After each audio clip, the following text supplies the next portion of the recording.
Amanda Teresa Stavik was born on April 16, 1971, in Bellingham, Washington, and went by Mandy. In 1975, when Mandy was about 4 years old, her brother Brent was shot and killed in Anchorage. To this day, his murder remains unsolved. Mandy's family later moved to Acme, Washington, where she attended Mount Baker High School. Mandy was at the top of her class, a cheerleader and a basketball player, and dreamed of becoming an airline pilot one day. In 1989, after graduating high school, 18-year-old Mandy enrolled at Central Washington University. That November, she returned to Acme to spend Thanksgiving with her family. On Friday, November 27, 1989, the day after Thanksgiving, Mandy went for a jog with her German Shepherd dog Kyra on her usual route. Normally, her mother Mary would bike alongside her, but that day she decided not to go, and Mandy left the house around 2:30 p.m. Her route was along the street where their house was on the dead end, Strand Road, and then she would run to the Nooksack River and then back. A delivery man by the name of David Craker saw Mandy run past his van on Strand Road. She had already reached the end of her jog and was heading back toward her parents' home. Mandy's brother Lee was at a friend's house on Strand Road, and he also saw Mandy run past on her way back. After this, she was never seen alive again. Her family became worried when Kyra showed up on the doorstep without Mandy. They notified the police and a search began. 2 days after she disappeared, a search and rescue team found a pair of green sweatpants on the side of the road. Mary was brought in and identified the sweatpants as belonging to her daughter. Then Detective Ron Peterson was checking the Nooksack River and discovered Mandy's body. She had been sexually assaulted and murdered and was found only wearing her pink running shoes. Investigators believe the suspect most likely pulled up in a vehicle beside Mandy and pointed a gun at her. After the sexual assault, they believe she tried to escape due to the scratches on her arms and legs, which looked like they came from blackberry bushes. They believe the suspect caught up with her, hit her over the head, and then threw her body into the river, where she ultimately drowned.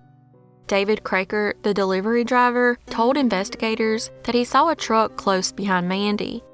He said there were two 30-year-olds inside the truck. Another man was seen near where she went missing, and police were able to generate a sketch of him.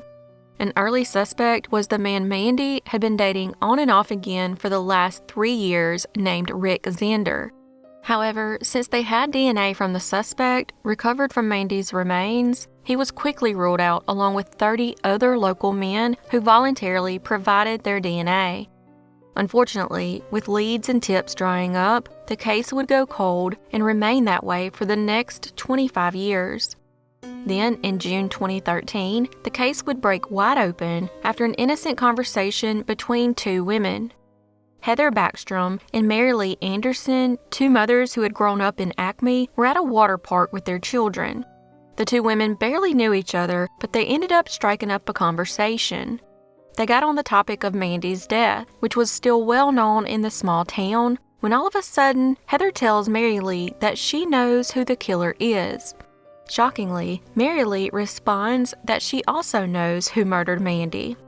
They were both accusing the same man, Timothy Bass, who attended Mount Baker High School with Heather, Mary Lee, and even Mandy.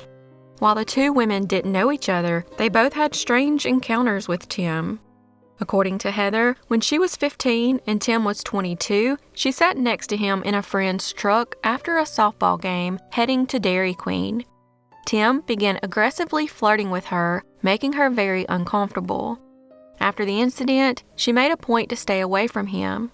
As for Mary Lee, she recalled that one night in 1991 when Tim, a friend of her husband, came over under the guise of needing to use the telephone while her husband wasn't home.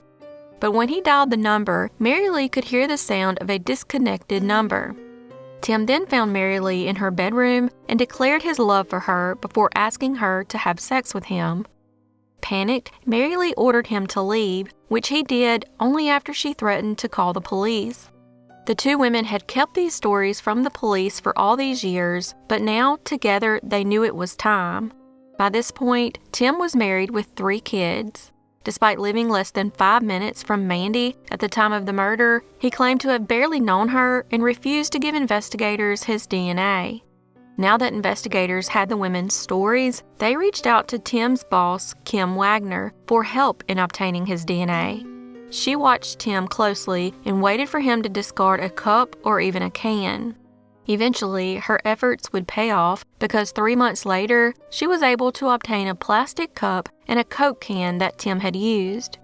The DNA results matched the DNA found on Mandy's body. How did that come about, my DNA that you guys got? I ran a sample. I don't remember giving DNA. Just tell me. If you just did it sneakily, you did something weird. Well, of course I did. Okay, well, that's all you need to tell me. But the point being is, if I didn't have something of that nature, right. You wouldn't be sitting here. Right. He was never a suspect, and 6 weeks after Mandy's murder, Tim married Gina Malone and moved out of the area. Even though he lived a few minutes from Mandy, he was never considered a suspect because investigators believed he came from a good family. When police tracked him down, he was living 20 minutes away in Everson, Washington, and was still married to Gina. On December 12, 2017, 28 years after Mandy's body was found, Tim was arrested for her murder. When faced with the DNA evidence, pathetic Tim magically claimed that he and Mandy had been secret lovers around the time that she was murdered, and that's why his DNA was found on her. I've been told not to say stuff. And, the hell with it. I can't do this. I can't, I trust you guys. I can't. If this bites me in the ass, or if this is not what I'm supposed to do, then whatever. I don't give a I slept with her. How long did it go on? I met her, I think I was with my dad. We were mountain bike riding up and down the road. And he talked to her. He had a way with people. He just talked to her. And I talked to her. And then after that, I'd mountain bike up and down the road, and she'd jog. So, and then we'd talk and stuff. So, but I think that was in the spring. So it wasn't that long a relationship because she went away and to college. I want to say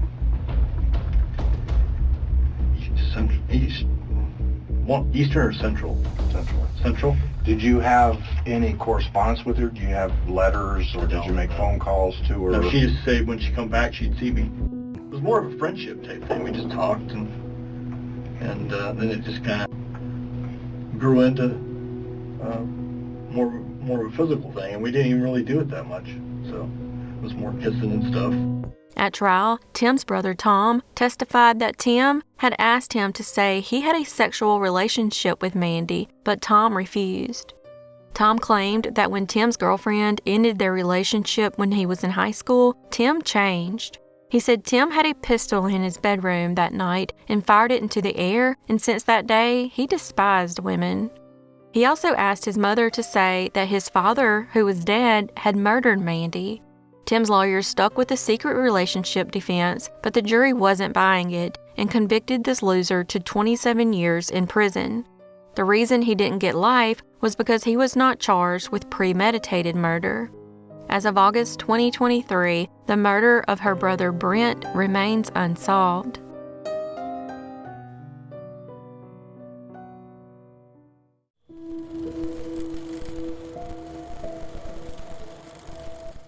Joseph DiMare, who went by Joe, grew up in Boston, where he and his younger brothers began selling produce from push carts.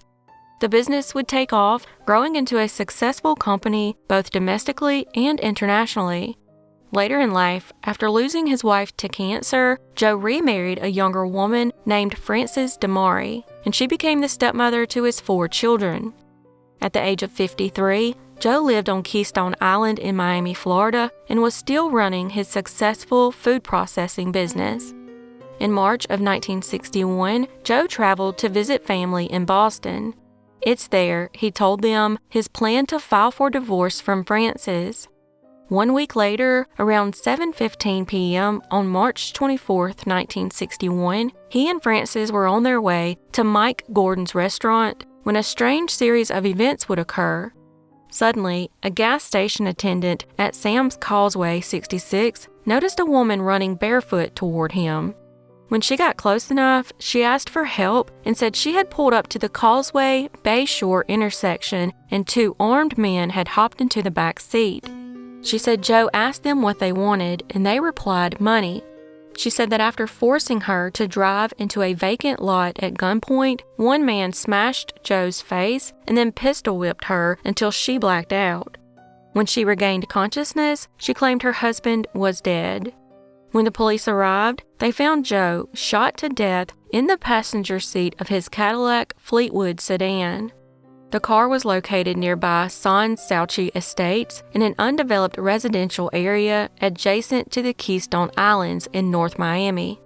Investigators doubted Francis's story, especially since Joe's gold ring and diamond cufflinks were not taken. However, Francis claimed instead that the killers took $5,000 worth of jewelry and called her husband Frank instead of Joe. However, 2 men fishing about 200 yards east of where the car was found said they heard nothing, not even gunshots. Unfortunately, with investigators having no hard evidence against Francis and having no other suspects, the case would go unsolved for 62 years. At one point, investigators were looking into the possibility that a Massachusetts gangster had murdered Joe, but this theory never panned out. Joe's son, Richard DiMare, 21 at the time of his father's death, first suspected Francis of the murder on the day of the funeral. Despite her story, his stepmother appeared entirely unharmed. He recalled that on the day of his father's funeral, Francis was having her hair done at home, and Richard stood over her and looked at her face and noticed there were no injuries whatsoever. He even told the police his suspicions about Francis. Still, they denied the possibility despite finding no scrapings on Francis's feet, even though she claimed to have run barefoot through some bushes. Also, her shoes were neatly placed next to the couple's car. They also questioned the person she encountered, the gas station attendant Norman Logan, who told investigators that she never once mentioned that her husband was shot. Right after the funeral, Richard said his stepmother gave him and his 3 siblings, including his 9-year-old sister, 24 hours to vacate the family's home. It was suspected that Joe informed Francis of his intentions that day or the night before he was murdered. He had created a new version of his will that stipulated that Francis, who was living on and off again in Ohio, had to live in their shared Florida home in order to collect her inheritance. It's theorized that she was concerned she wouldn't receive the money if she chose not to live in the home. After Joe's death, she inherited $250,000, which was about a third of his estate. She then went on to marry her probate lawyer. In 2015, Richard asked Paul Novak, a South Florida attorney who was known for sleuthing cold cases, to investigate his father's murder. This led to Francis finally being investigated. However, Francis had died in 2006 at the age of 82. Detectives then determined that Joe had actually been shot in the couple's garage before they left for dinner that night. They even found a trail of blood leading from the couple's home to the empty lot where the car was found. The gun was never found, but detectives believe she tossed it over a bridge they had to drive over that night. However, Richard had something that would break the case wide open. Back in 1961, Richard had used a gun that Joe had purchased for Francis months before his father's death. He shot it into the pool and recovered the casing and kept it for all these years. The firearm unit was then able to match that casing to the 2 casings recovered from the Cadillac in 1961. A box of ammunition of the same brand and caliber was found right after the murder in the glove compartment of Francis's other car, a Cadillac convertible. This proved that all 3 casings came from the same gun, a .25 caliber SATA, and gave them the smoking gun they were finally looking for.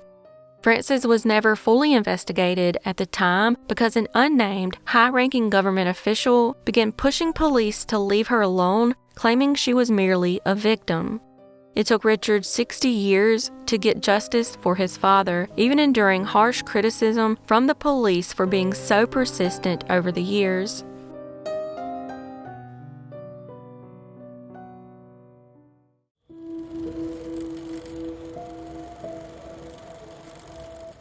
Leesa Marie Gray was born in Dorsey, Mississippi on July 11, 1983. Her mother, Wanda Ferris, said her daughter always had a smile on her face and was very happy-go-lucky. At the age of 16, Leesa had just finished her junior year at Itawamba Agricultural High School, and her goal after graduation was to become an elementary school teacher. On the night of June 22, 2000, just before 11 p.m., Leesa left her job as a waitress at Comer's restaurant owned by her uncle. Unfortunately, she experienced a flat tire during her short drive home and became stranded on a dark, rural road. After failing to arrive home, her mother became worried and called Comer's restaurant to see if anyone had seen her. One of the cooks informed her that he had seen a car on the side of the road with its flashers on during his drive to work. After searching the road, they found Leesa's car with her purse and cell phone still inside and its hazard lights flashing, but there was no sign of Leesa. Investigators began interviewing coworkers and patrons at the restaurant.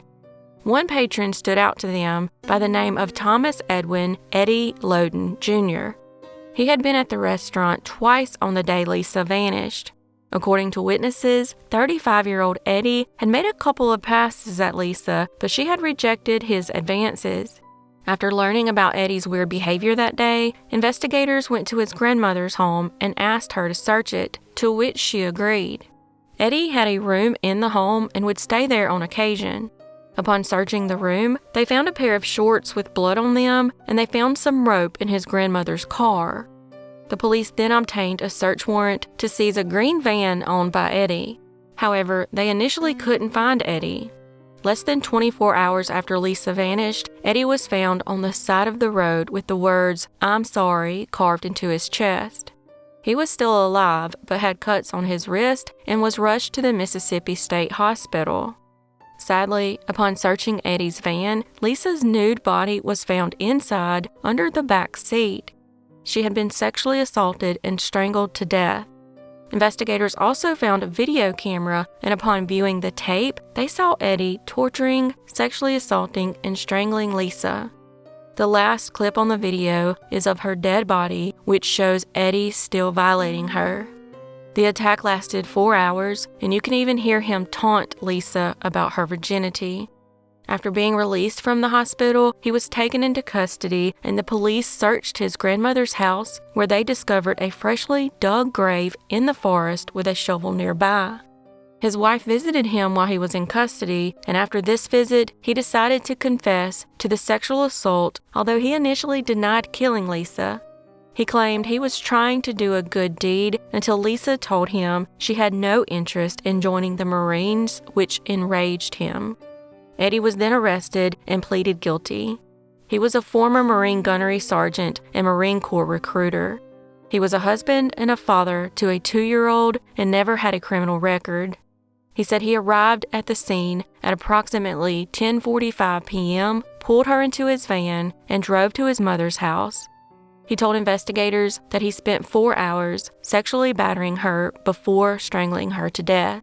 I think it's safe to say that the chances of this being his first attack on another person are slim to none, especially with those psycho eyes of his.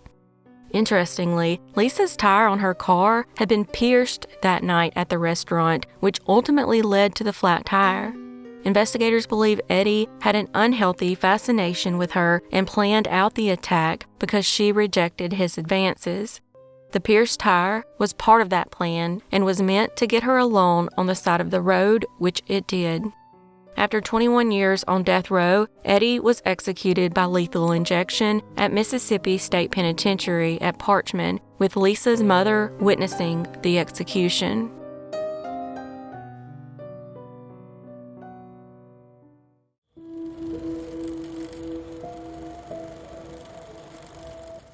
At the age of 89, Lillian DeCloe lived alone as a retired nurse and teacher in Pompano Beach, Florida. On April 29, 1994, Lillian's niece, June Nicholas, who frequently helped care for her aunt, arrived at the home to find a horrifying scene.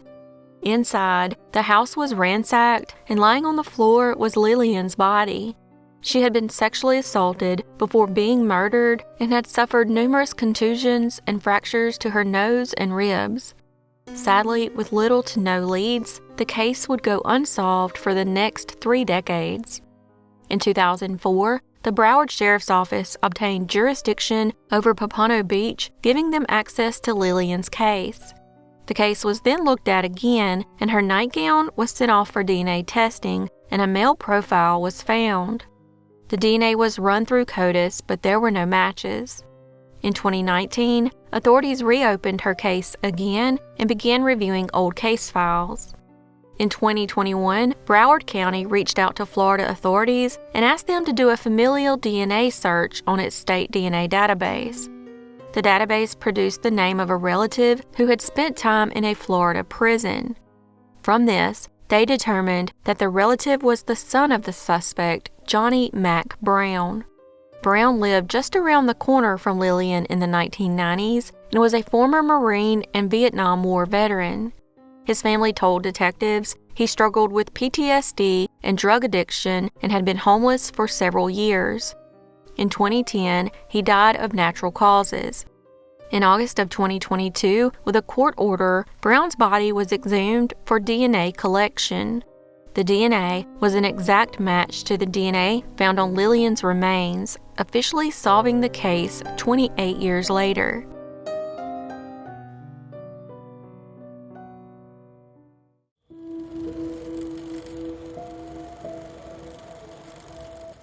In February 2014, the Monterey Police Department in California responded to the death of a woman in her car, who was identified by her driver's license as 58-year-old Francesca Linda Jacobs.